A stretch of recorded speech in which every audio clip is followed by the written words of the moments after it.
साथ त्रिपुरा में मतदान जारी है। विधानसभा चुनाव कड़ी सुरक्षा के बीच मतदान जारी है। त्रिपुरा में 60 विधानसभा सीटों के लिए मतदान हो रहा है। चुनावी मैदान में 259 प्रत्याशी हैं।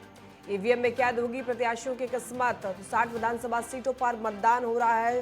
सुबह 7 बजे से ही वोटिंग शुरू हो चुकी है। त्रिपुरा में 60 सीटों वाली विधानसभा के लिए मतदान शुरू हो गया है और शांतिपूर्ण तरीके से चुनाव कराने के लिए चुनाव आयोग ने पुख्ता बंदोबस्त भी कर रखे हैं। तो बड़ी जानकारी, कड़ी सुरक्षा के बीच त्रिपुरा में 60 सीटों पर मतदान जारी है। 60 विधानसभा सीटों के लिए मतदान हो रहा है। त्रिपुरा में चुनावी मैदान में 259 प्रत्याशी हैं। भाजपा गठबंधन, कांग्रेस गठबंधन और त्रिपुरा मोथा चुनाव मैदान में हैं और आपको बताते चले कड़ी सुरक्षा के बीच मतदान जारी है।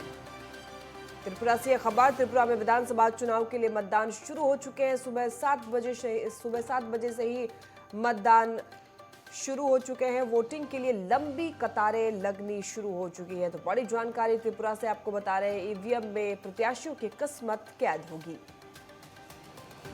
और वहीं आपको बताते चले कि शांतिपूर्ण तरीके से चुनाव कराने के लिए चुनाव आयोग ने पुख्ता बंदोबस्त कर रखे हैं। कड़ी सुरक्षा के बीच मतदान केंद्रों पर आज सुबह 7 बजे से ही मतदान शुरू हो गया है, जो कि शाम के 4 बजे तक वोटिंग कर सकते हैं।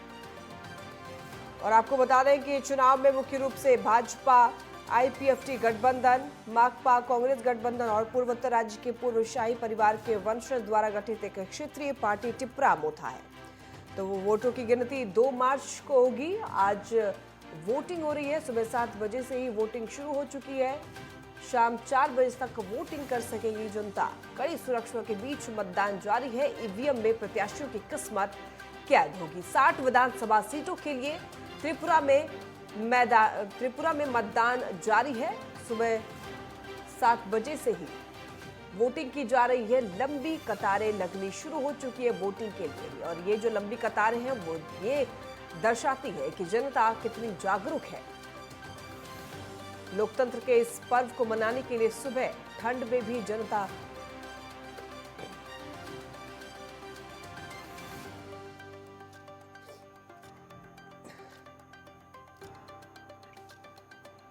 विधानसभा चुनाव त्रिपुरा में कड़ी सुरक्षा के बीच मतदान जारी है। ईवीएम में प्रत्याशियों की किस्मत कैद होगी। त्रिपुरा में 60 सीटों वाली विधानसभा के लिए मतदान शुरू हो गया है। शांतिपूर्ण तरीके से चुनाव कराने के लिए चुनाव आयोग ने पुख्ता बंदोबस्त कर रखे हैं।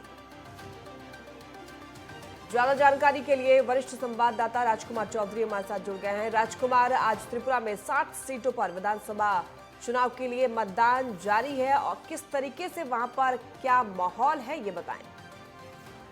जी लक्ष्मी, बिल्कुल आज लोकतंत्र का बहुत महत्वपूर्ण दिन है और 60 विधानसभा सीटों के लिए जो उम्मीदवार हैं उनकी किस्मत आज ईवीएम में कैद हो जाएगी।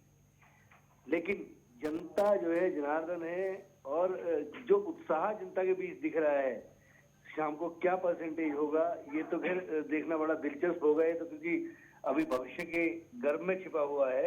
लेकिन एक बात जरूर तय है कि जिस तरीके से जनता में उत्साह दिख रहा है वो पहले 1 घंटे का जो मतदान है उस 1 घंटे के मतदान से भी ये अंदाजा जरूर लगाया जा सकता है कि जनता जो है वो कहीं ना कहीं उत्साहित। तो सुरक्षा के व्यापक इंतजाम किए गए हैं।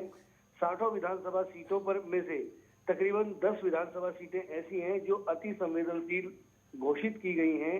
इसको लेकर अलग से अर्धसैनिक बलों की टुकड़ियां वहां पे लगाई हुई हैं। तकरीबन 1 दर्जन से ज्यादा राष्ट्रीय पर्यवेक्षक जो है वो इस चुनाव को संपन्न कराने के लिए इस समय त्रिपुरा के तमाम विधानसभा क्षेत्रों में मौजूद हैं और उनको तमाम संसाधनों से लैस किया गया है। चुनाव आयोग इस पर लगातार नजर बनाए हुए है। आने वाले तकरीबन 20 मिनट बाद ही पहले 1 घंटे की, क्योंकि उसमें बड़ी लंबी प्रक्रिया होती है, एक जो पोलिंग स्टेशन होता है उससे जो पर्यवेक्षक होते हैं पर्यवेक्षकों तक ये इंफॉर्मेशन पहुंचती है कि किस पोलिंग स्टेशन पे कितना मतदान हुआ है।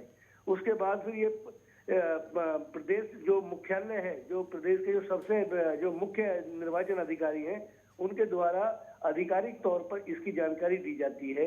तो तकरीबन जो पहले घंटे, क्योंकि 7 बजे से मतदान शुरू हुआ है और 8 बज चुके हैं, तो पहले घंटे का जो मतदान है उसका कलेक्शन का काम चल रहा है और तकरीबन 20 मिनट बाद ये घोषणा की जाएगी कि पहले घंटे में कितना प्रतिशत मतदान हुआ है। बिल्कुल राजकुमार, तो अगर बात की जाए पिछले चुनाव की, तो पिछले चुनाव में बीजेपी ने 36 सीटों पर जीत बनाई थी और इस बार भी बीजेपी काफी ज्यादा एक्टिव दिखी, काफी रैलियां की त्रिपुरा में। तो क्या लगता है कि एक बार फिर से बीजेपी सत्ता पर काबिज हो पाएगी? नहीं, अभी ये तो कहना जल्दबाजी होगी, लेकिन एक बात जरूर तय है कि त्रिपुरा के चुनाव को लेकर भारतीय जनता पार्टी में भारी उत्साह अधिका। चाहे हम उसके मुख्यमंत्रियों की बात कर लें, चाहे गृह मंत्री या प्रधानमंत्री की भी बात करें, तो त्रिपुरा के जो चुनाव है वो कहीं ना कहीं प्राथमिकताओं में रहे। और भारतीय जनता पार्टी का अपना चुनाव लड़ने का अपना एक अलग टेम्परामेंट है, अलग तरीका है। जिस तरीके से त्रिपुरा में, क्योंकि ये जो नॉर्थ ईस्ट के जो इलाके हैं, इन इलाकों में हिंदी भाषी जो नेता हैं उनको बहुत अच्छे तरीके से स्टार प्रचारक के तौर पे, चाहे हम उत्तर प्रदेश के मुख्यमंत्री योगी आदित्यनाथ की बात कर लें, चाहे रक्षा मंत्री राजनाथ सिंह की बात कर लें, उसके अलावा गृह मंत्री इसकी कमान खुद संभाले हुए थे।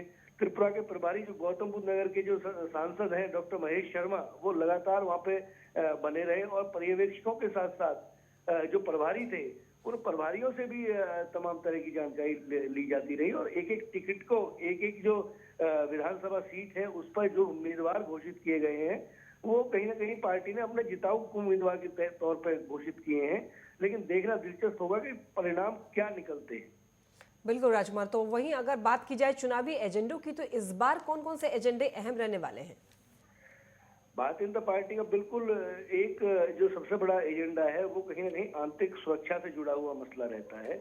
और त्रिपुरा हो चाहे और प्रदेश हो, उन प्रदेशों में किसी भी तरीके से आम आदमी तक अपनी बात को पहुंचाए, क्योंकि इस समय तकरीबन 200 से अधिक ऐसी योजनाएं हैं जो केंद्र सरकार द्वारा जनता के लिए समर्पित की हुई है। उन योजनाओं को किस तरीके से घर घर तक पहुंचाया जाए, चाहे हम उज्ज्वला योजना की बात कर लें, चाहे हम प्रधानमंत्री आवास योजना की बात कर लें, चाहे हम तमाम तरीके की ऐसी योजनाएं हैं, चाहे हम स्वास्थ्य के क्षेत्र की बात कर लें, चाहे शिक्षा के क्षेत्र की बात कर लें, तमाम तरीके की एमएसएमई की बात कर लें कि जो बेरोजगार हैं उनको किस तरीके से उद्योग की तरफ लेके आया जाए और वो अपनी छोटी छोटी यूनिट, छोटे छोटे उद्योग स्थापित करें ताकि लोगों को और रोजगार दे सकें और लोगों को स्वावलंबी बनाने की दिशा में तमाम तरह के ऐसे भारतीय जनता पार्टी के मुद्दे हैं जो उन्होंने अपने घोषणा पत्र में जारी किए हैं।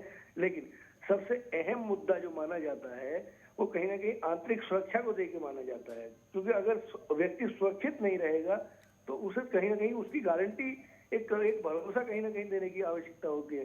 तो भारतीय जनता पार्टी तमाम तरह की जो सरकार की योजना है, क्योंकि अभी बजट भी जिस तरीके से पेश किया गया और बजट में तमाम तरह की जो सुविधाएं थी, चाहे वो टैक्स को लेकर कर लें, चाहे हम तमाम तरीके की जो और जो सुविधाएं हैं उन सुविधाओं पर भी जिस तरीके से इस्तेमाल किया गया और उसके अलावा हिंदुस्तान एक नए हिंदुस्तान की तरफ अग्रसर है, तो कहीं ना कहीं एक आम व्यक्ति का आत्मविश्वास जो कायम हो उस पर कहीं ना कहीं सरकार की बहुत प्राथमिकताओं में वो शामिल है और इसी को कहीं ना कहीं जनता तक पहुंचाने की जिम्मेदारी है। और इन्हीं मुद्दों पर भारतीय जनता पार्टी के जो उम्मीदवार बिल्कुल राजकुमार, बहुत शुक्रिया राजकुमार हमारे साथ जुड़ने के लिए, विशेष जानकारी देने के लिए। फिर जुड़ेंगे आपसे, आप नजर बनाए रखें।